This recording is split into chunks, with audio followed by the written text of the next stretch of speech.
We stand our ground.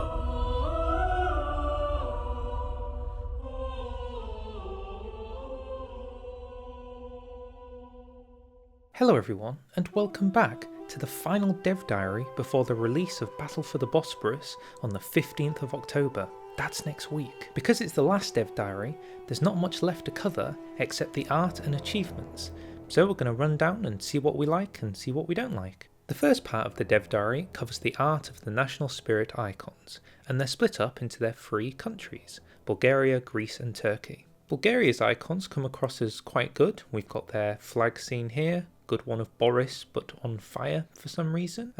All around just some pretty standard but decent icons. The Greece national spirit icons get even better, where we can see the first one is the broken piggy bank for the national debt, and then even better, the Parthenon torn apart into its three components to which you're supposed to build it up. We can see the Spartan helmet, a man who I can only assume is representative of Athenian democracy, and the what I think is Alexander of Macedon, and then they all combine into three different parts to get Greece, Sparta and Macedon into its Athenian counterparts. Turkey's national spirit, on the other hand, are quite different. I do like the broken down, ripped apart Ataturk, but apart from that we seem to have 15 hats as national spirits. In total we have normal hat, hat with nuclear symbol, hat on fire, hat with galaxy star and crescent, hat with boring star and crescent, hat with poo, hat with superstar and crescent, hat with bright star and crescent, hat with star and crescent on fire, hat with nuclear star and crescent but brown, hat with star and crescent but brown, hat with brown star and crescent on fire, hat with poo on top with nuclear symbol behind it, hat with poo on top with cracked symbol behind it, and hat on fire with poo on it. What is with all these hats? Moving swiftly on from the national spirits, we also see the companies here. Not too much to talk about since they are just visual representations, but I will tell you what my favourite is, and that's the little whale and dolphin thing over here. Look at that, it's a little friend. Next they give us a portion of some of the interesting looking national focus icons, and these have to be some of the best looking art in the game. I mean, look how strong and vibrant they look. You've got the Spartan there and the third one along, just ready to pierce. The burning symbol of Byzantium, that's an incredibly strong image.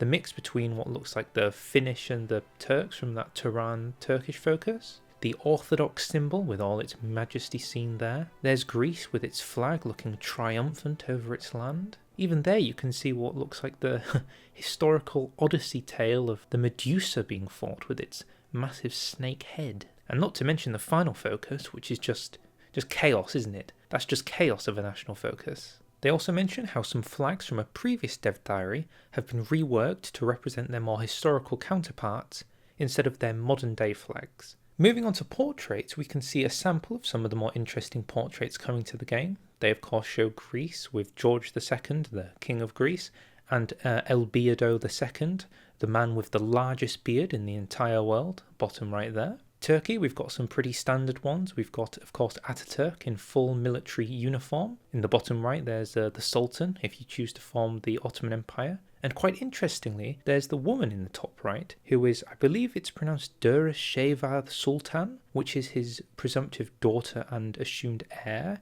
if you do go down the Ottoman route, which adds another female ruler to Hearts of Iron 4.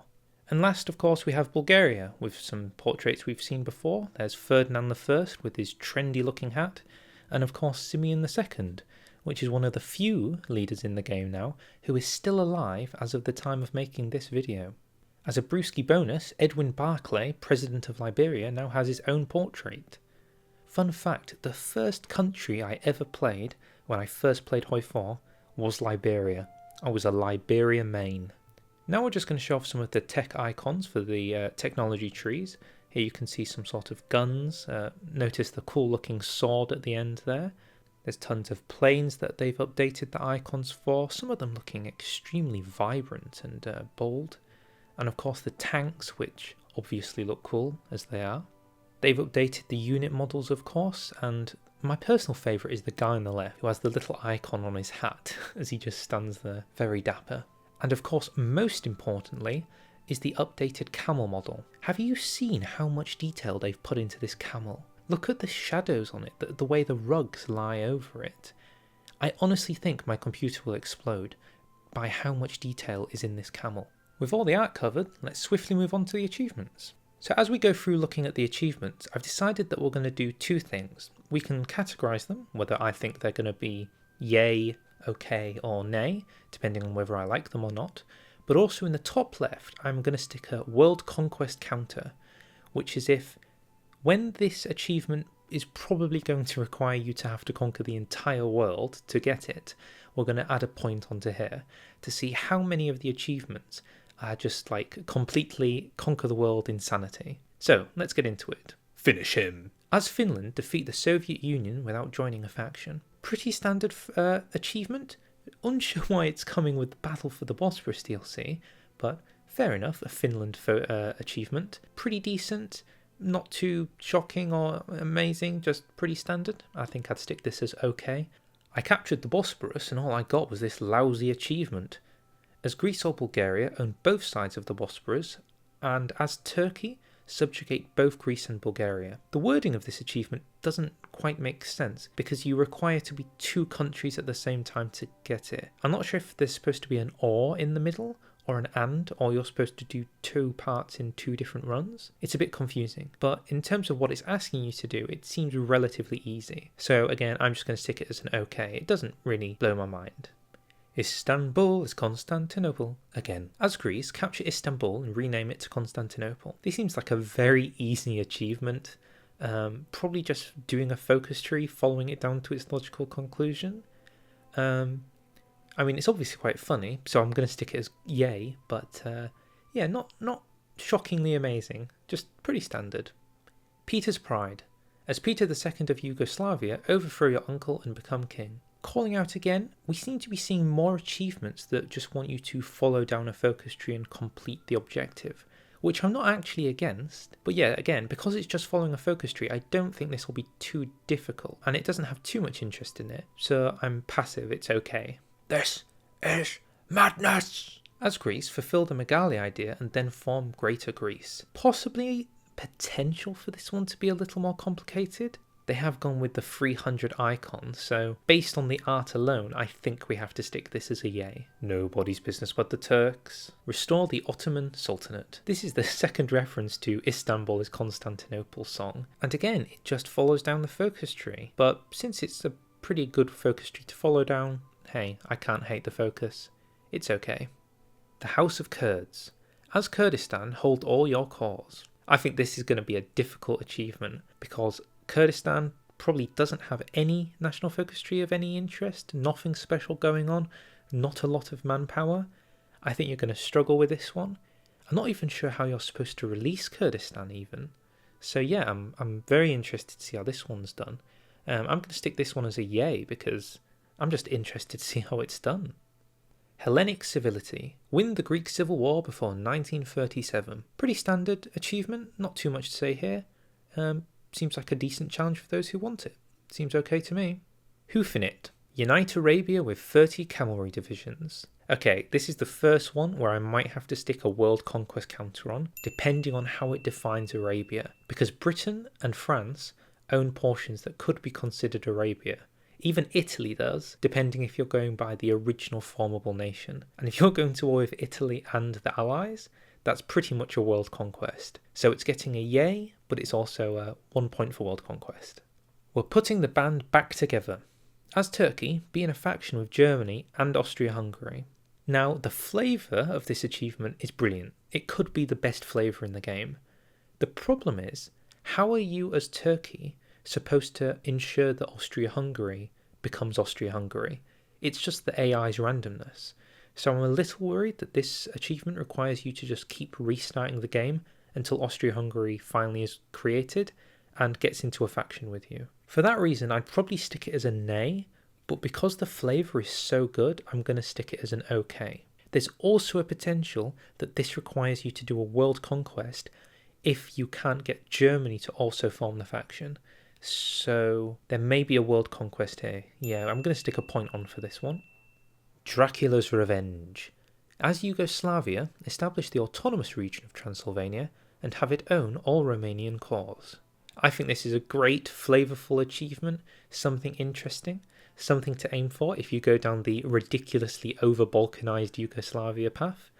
Yeah, no complaints. Good flavour, good context, good small goal. Perfect. It gets a yay. Good thumbs up from me. Prussia of the Balkans. As Bulgaria, capitulate Turkey while also controlling the rest of the Balkans, including Greece. Depending on how the focus tree plays out, this might be really easy or really difficult, because there is a way as Bulgaria to just peacefully annex a lot of the Balkans, so the only war it's specifically telling you to do is to capitulate Turkey, which means it might be easier than it looks, but there's a heavy chance it could turn into a world conquest. So because I don't know too much about it until I play it, it's just going to get an okay from me.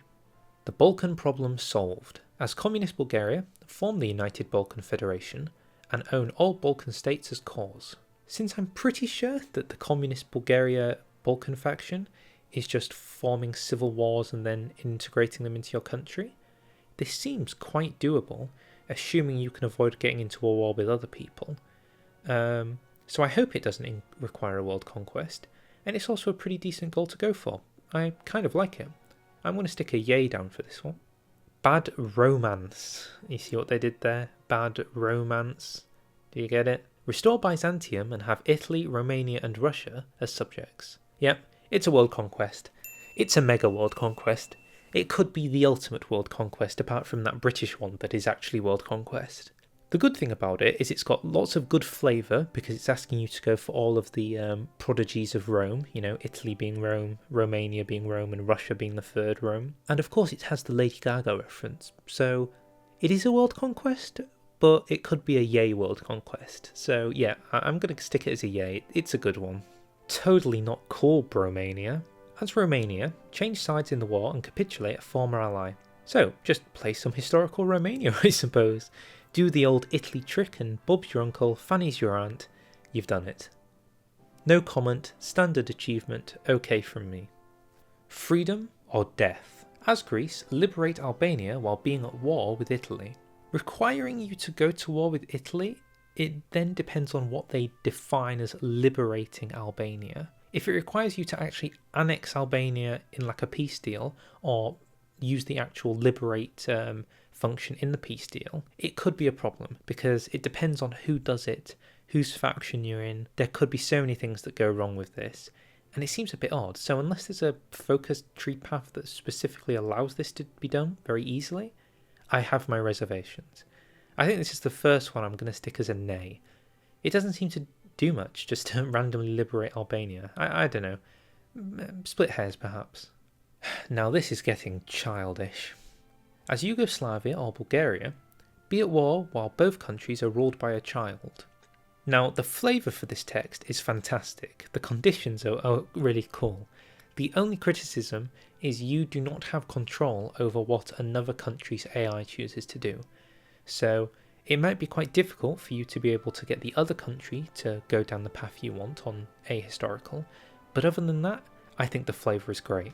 So on that alone, I'm going to stick this as a yay.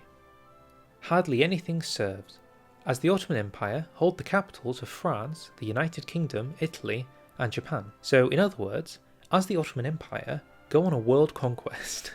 I don't think there's too much to say about this. It is your standard world conquest achievement. We had one for the Byzantine Empire, so here's one for the Ottoman Empire. Since it's a standard world conquest achievement, it's just going to get an okay from me. One nation under Ataturk. Indivisible. As non-aligned Turkey, have 0 negative state modifiers. Since I'm pretty sure the path to having no state modifiers is just doing some focuses and decisions and such, it doesn't seem to have too much going for it. It's basically saying, as Turkey, play a standard game of Turkey and do nothing all game, which could be quite boring. So I'm questioning what you're supposed to do. I don't know, it doesn't seem like an interesting achievement to actually play. I'm going to stick this one as a nay. I'm not too interested in this one personally. Master Puppeteer. As Bulgaria, complete the focus, the fate of the Balkans, while having 5 or more Balkan puppets. I think the artwork on this one looks pretty cool, and the context to which you're supposed to do the fate of the Balkans is quite an interesting build-up, so I quite like this one. I'm going to stick this one down as a yay. And that's it, that's all the achievements, all of them covered. So yeah, there's not too much else to talk about. DLC is releasing next week. Hope you all enjoy it. I've enjoyed the build up to it. Probably going to be playing some of it myself, so if you enjoyed, feel free to subscribe, and we're maybe going to play some Focus Tree Paths ourselves. If you've got anything to add, feel free to add it into the comments. I know I always forget to add stuff and people correct me. I'm terrible, I really am terrible. But anyway, thank you very much for watching, and I'll see you all next time. Bye.